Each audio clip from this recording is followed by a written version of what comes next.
Hey there, and welcome to the ADK channel. I'm, of course, Dave. There is no Andy and there is no Kirk, unfortunately, today. And with me, I have Grog from the wonderful band Die So Fluid.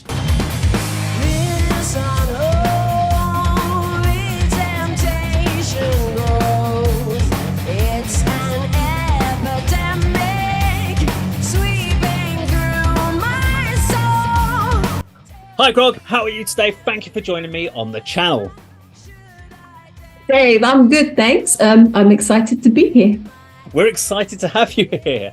Well, I certainly am. It's been a very long time. We were just, before the camera was rolling, we were just talking about back in Nambuka 2013. I think both of us were saying we can kindly remember that there was a gig that night, but we were both there. We both played, but it's a bit of a blur. It's 10 years ago, which is a bit crazy. It's a dream. It was. It's some sort of mystical dream that we can't remember because it was a very good dream. It was, and I see. As a drummer, I never get to see that there's a crowd ever. It's just cymbals in front of me. But I was just watching a video, going, "Wow, there were actually people at a gig! Amazing! I love it." I know. It was a really good night. It was a fun night. I remember it well. Yeah.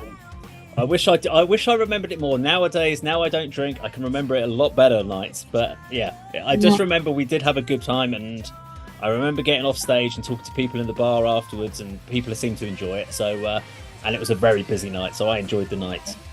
I feel the same way, but I drunk for like 20 years. Like I drunk a lot, and then I stopped, and so it's been 20 years. Wow. Yeah, so that's quite an accomplishment. It is. Within those 20 years, I guess I can remember a little more, but before... Yeah, there's the drink blur and then there's everything afterwards. That's it.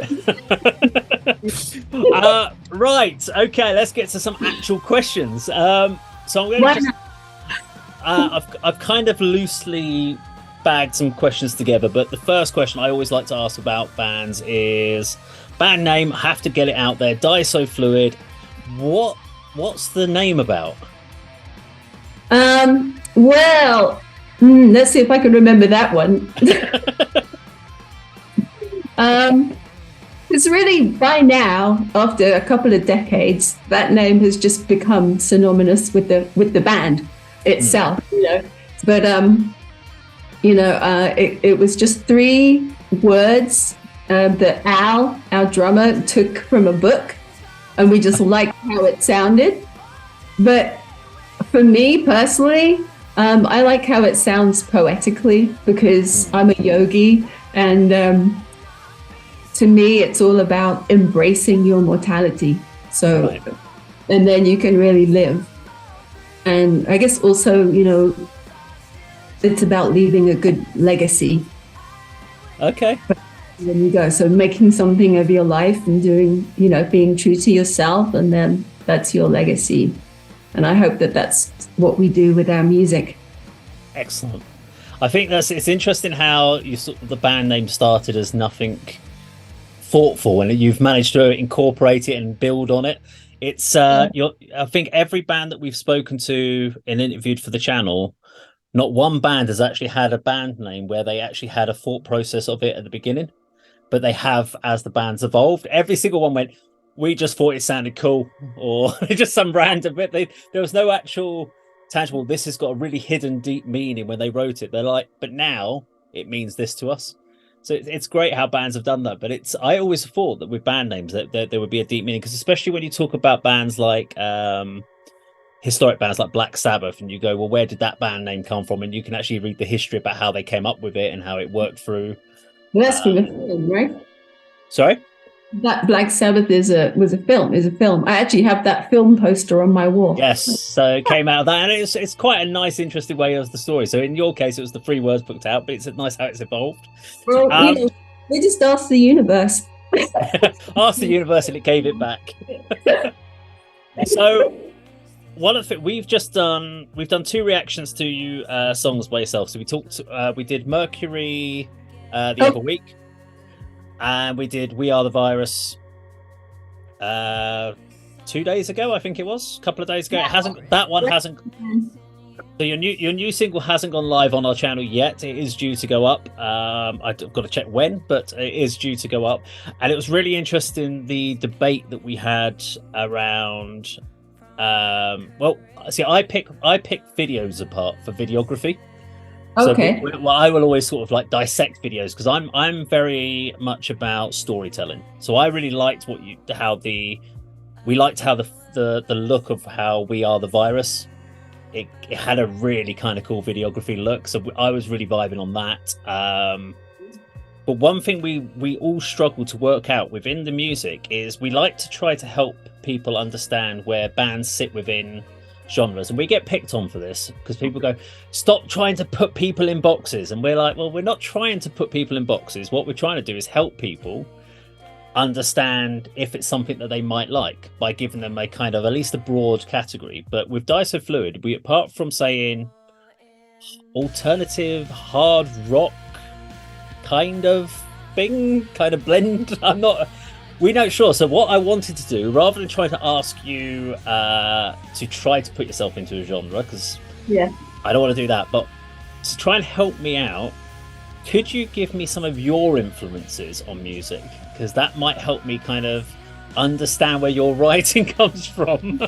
I laugh because my influences are so broad, and maybe that's got a lot to do with why it's hard to pigeonhole us. Yes. You know, I'm kind of proud of that too. But I can, but it's a broad spectrum. Do you mean across time, like? I guess just give us a few of your kind of core people that you, I guess, have inspired you to pick up the bass or to do some of the songwriting, people that have influenced you in your writing style, I guess. Okay. It's hard, but you know, well, it starts off with the kind of post-punk. Right. So like Cure and Susie and the Banshees and all that kind of dark and interesting stuff.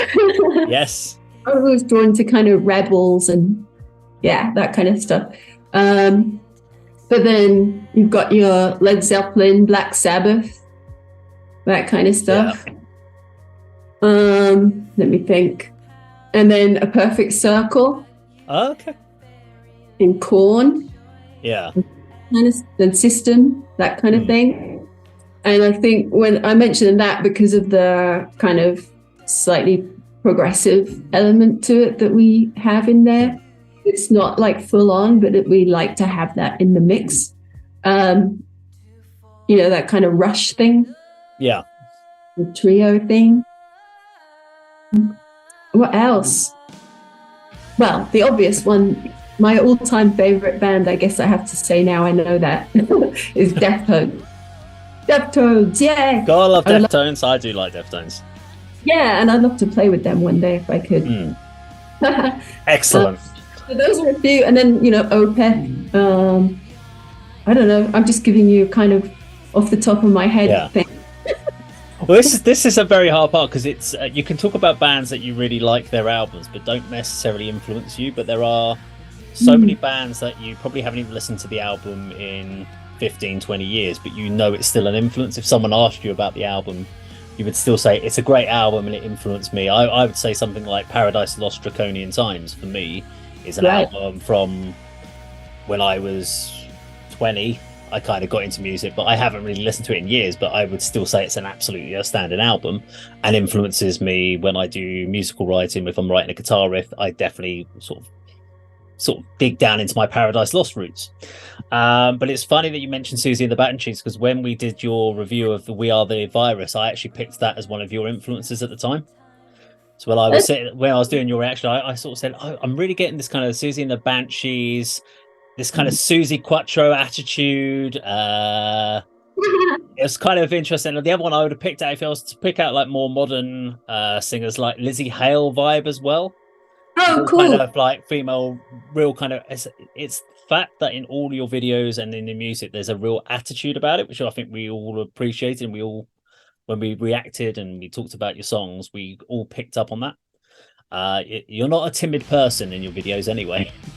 No, I mean, I just love what I do and do it. Excellent. like Susie is like, it's interesting because I wouldn't have said she was a huge influence in the early days, but then it became one because other people saw some kind of similarity in there, and then I got more curious because of that. So it's kind of a back and forth with that. But anyway, it's interesting. It is interesting. So obviously you're based out in the States. Yes. Yeah. But you're obviously an English, but you're a class as an English band. We put you as an English band. You're a London-based band. So how does that work currently? So are you all out in the US, or are you in different locations? Are you doing digital online recording sessions? How does that work with writing? Yeah, so Drew is in London and I'm here in Los Angeles, and our drummer Justin is in Bologna in Italy. Global. Okay. Yeah, and we do rely heavily on the internet.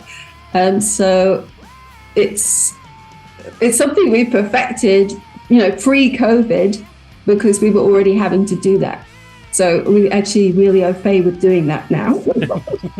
You had a leg up on everyone else, didn't you? I know. Yeah, and I think that's probably why we didn't go into a kind of writing panic mode during the pandemic, because we were already operating that way anyway. So I feel like some bands were just like, okay, so now we have to do it this way. So let's just write as much music as we possibly can.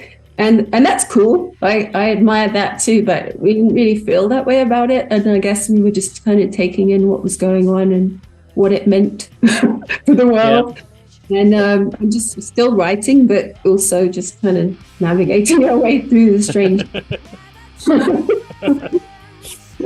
It's been an interesting. I think last year was very interesting for 2022 because you had 2020 and 2021 where bands were effectively locked down, or they weren't able to see each other to rehearse. So last year we were inundated with new albums from people and inundated with tours, and it was a saturation of music, which was great.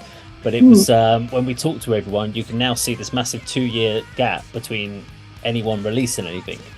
So it's been quite interesting to see that kind of whole change come around, and it actually leads quite nicely into what's the next question.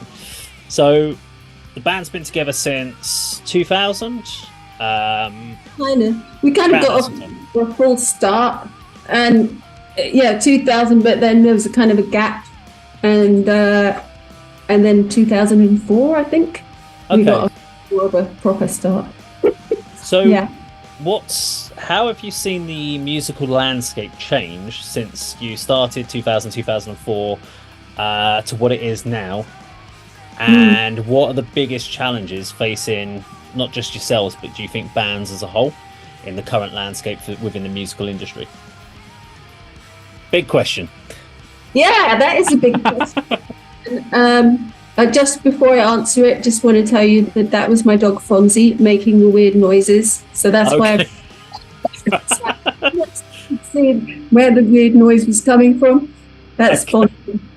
Anyway. Thank you. Yeah. How has the landscape changed? Well, obviously, with everything that you can do via the internet now, all the online stuff, streaming. I was lucky enough to get a record deal with one of my earliest bands, Feline, when I was very young. And so I really have seen everything, change, because that was more of a classic record deal where, we put out an album and everything was done in that way, like you do this and then you do that. Yeah. Now I just feel like all the rules are out the window, which I like, because it puts it back in the hands of the musicians how they want to do things, and you can be much more independent and choose your own path with it all. And I'm happy to see that kind of old school corporate thing change, because it's so sexist and also ageist. Right. They've been around a long time, and I have no issue with telling people my age, which is 52. You look good for 52. Thanks, man. I think I'm a vampire. I think I don't hold out any hope of being signed to a major record label now because, would you even want to anymore? No, that's the thing. I wouldn't. But the people that are major labels that are still operating and looking for new talent are looking for almost like 16-year-olds or something now, and then on to the next thing and on to the next thing. So I don't know. I like that nobody really gives a shit anymore. Keep on with that and change the whole thing. Obviously, I think musicians need to be paid better through streaming and everything. But I also think that what you can change, you should change fully. But what you can't change, you have to accept it fully and work with it the best you can. That's kind of my attitude. And and it's exciting to have all these new ways to get music and stuff to people. So it is. It's a massive chat. I mean, I talk to a lot of bands about this, and it's the streaming service is a double-edged sword. Of course, you get access to so many more people with your music, but you get very little money in the return. So you can't. Whereas that would be a CD sale historically, you can still do digital downloads, which is where I try to do because I don't have a CD player. But I don't use streaming either. So I will always go to a band and say, where can I buy your album digitally so that I can give you money and buy a t-shirt or do whatever I can. But it's interesting now that when I speak to bands about this, they just seem to be happy to just give their items away for free just so that people are listening to it, which as long as they're happy to it. But I think people forget how much money bands put into their instruments, their time, learning to play, improving their technique. So it's until the streaming services obviously start paying them more, it's going to be a lot harder for bands out there just to try to actually get anywhere further. And even music videos as well, I've seen a real downturn in quality of music videos. Yours was great with the We Are the Virus, but a lot of the other bands that we've done recently, they're all kind of in a black room. Let's just play in a black room, and that's the easiest budget friendly way of doing it. Yeah, I think you've got to be very careful not to let the quality go down, because everyone wants more and more, faster and faster. But if the quality deteriorates, then really what's the point? Yeah. It's true. It's very true. I mean, I still see bands when I interviewed a band the other week, one of our local bands, and they were really happy they'd played 20 shows last year. And I said, but how many people were at each of your shows? And they went, we had a few. One of them, we had about 20 or 30 people. Sometimes we had 5 or 6. And you're like, so you're playing to 5 or 6 people in a pub. It's not great. I asked them why. So why did you play all those shows if that's to 5 or 6 people? And they went, well, we want to play as many gigs as possible. And I went, but you're still using the 70s and 80s methodology of building a following. You went out and you played gigs. That doesn't exist anymore. You've got to use your online. You've got to use your social. You've got to do creative videos. You've got to use every single tool out there. And there are so many, but I think there's also a bit of a saturation problem. There is so much that you can do. There are so many YouTube channels. There are so many streaming services that you just get lost within the shuffle unless you can kind of get yourself out there. And we've talked about it on the channel. It's not enough bands, I think, are actually utilizing the tools they've got available to themselves. They think try and use all of them so that they can interact, I guess.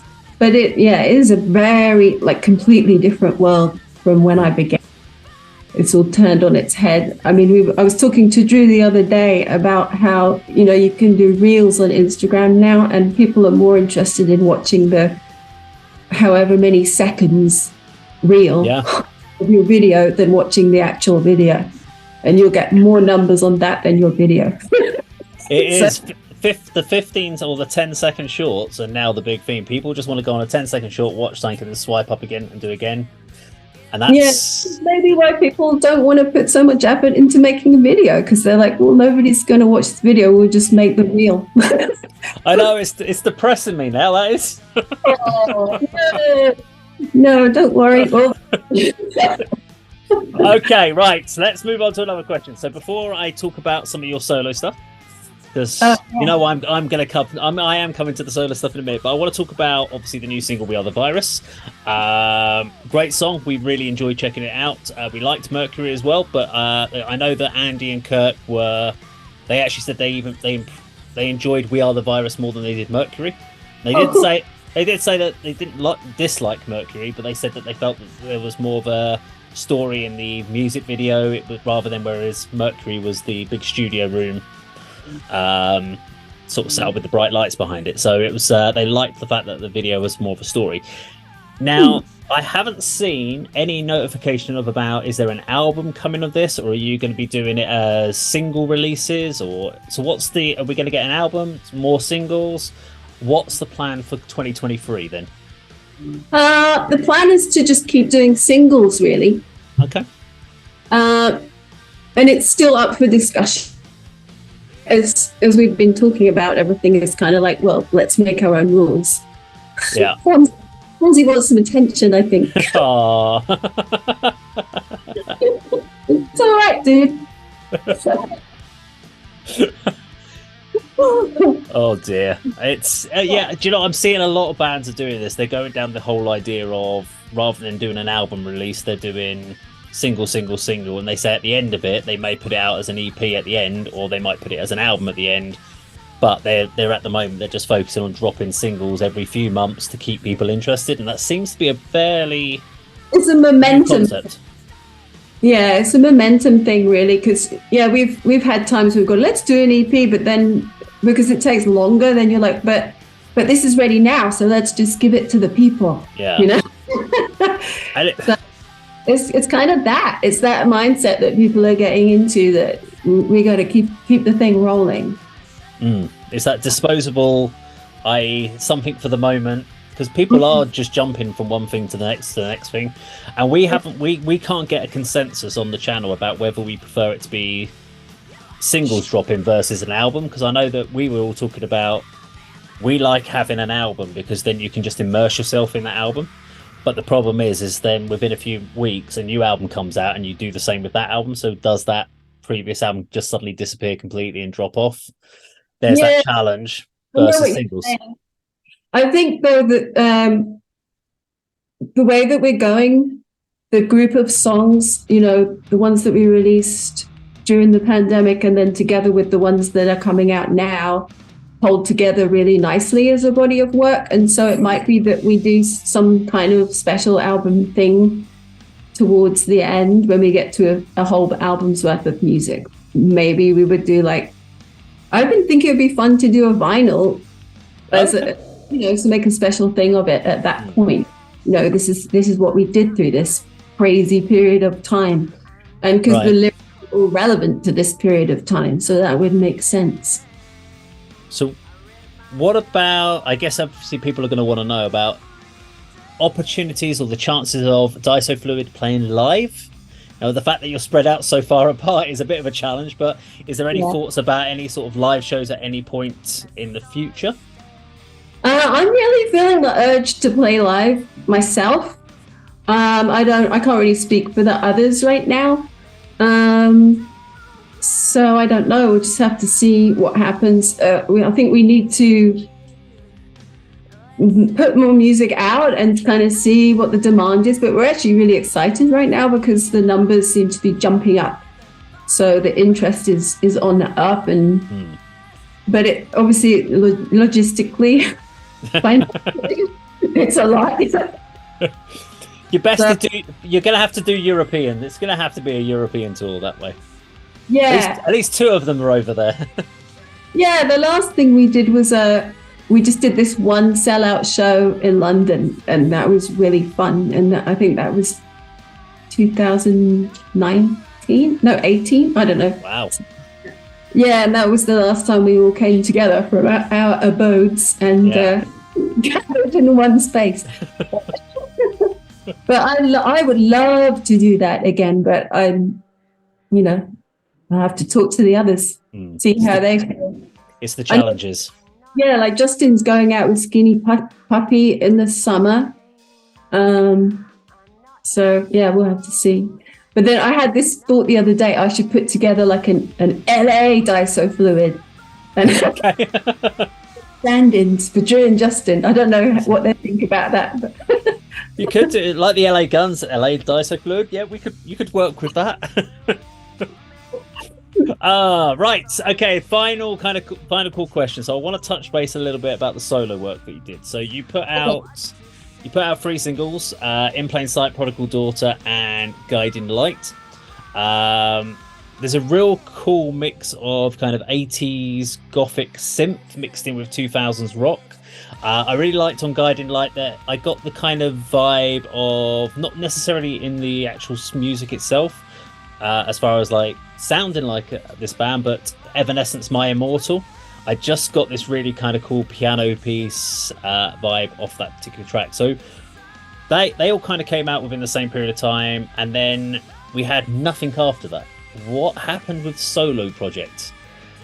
we got 3 songs and we were kind of like, right, okay, where's the rest? We're going to get an album? Are you still doing solo stuff, or is it all getting pushed into Diso Fluids? yeah, it's pretty much all feeding back into Diso Fluid now. I got so far with doing that with Grog stuff. Yeah. And I wasn't really getting the support that I wanted from the management I had. And I'm kind of just thinking back to it now because it's not really something I've been thinking about for a while. Yeah, and I did do an album's worth of songs actually, and then sort of put them aside. Do You Dare was one of them, and then I actually decided that would make a great Diso Fluid track. Right. Some of it literally fed back into Diso Fluid. Yeah, so I don't know. That, I could revisit some of those songs and see if any of the others would be good to use for Diso Fluid. But yeah, at the moment, it just seems best for me to just focus, on Diso Fluid. Yeah. I know, because I went hunting around high and low. The only place I could find any of them were on YouTube. I couldn't find anything. I couldn't find any streaming. I couldn't find back. I was like, there's got to be just audio. There's got to be a whole out. There's got to be an album's worth. I've got to find the audio. I think there was one actually In Plain Sight. I think In Plain Sight is on Spotify, if I remember. But the other ones weren't. So it took me a while. It took me a while to find the 3. I just found you on your YouTube channel, but. So I was just, it was very interesting when you started a project, and obviously when things get put aside, they do naturally happen, I guess. Yes. It was the one I was happiest with, I guess, at the time. Yeah, but yeah, onwards with Diso Fluid, that's what I say. And I think we all do as well. Well, there we go. So that is it for today. Now, I just want to say massive thank you, Grog, for spending some time and talking to me. It's been an absolute pleasure. I hope everyone on the ADK channel, and of course everywhere else that we share it on Facebook and everywhere else on all those other wonderful channels, enjoyed speaking to you. Check out the new single. We will basically wait for your next one to drop. Do you have another date for another single anytime soon? We don't have a date, but we have a really epic song on the way for you guys. So, so we can't wait to share it with you. And yeah, thanks very much for having me along today. No problem at all. Thank you very much for watching. And if you like this video, please do like, share, and subscribe. And we will see you on another video sometime very soon. Take care. Bye-bye. Bye-bye.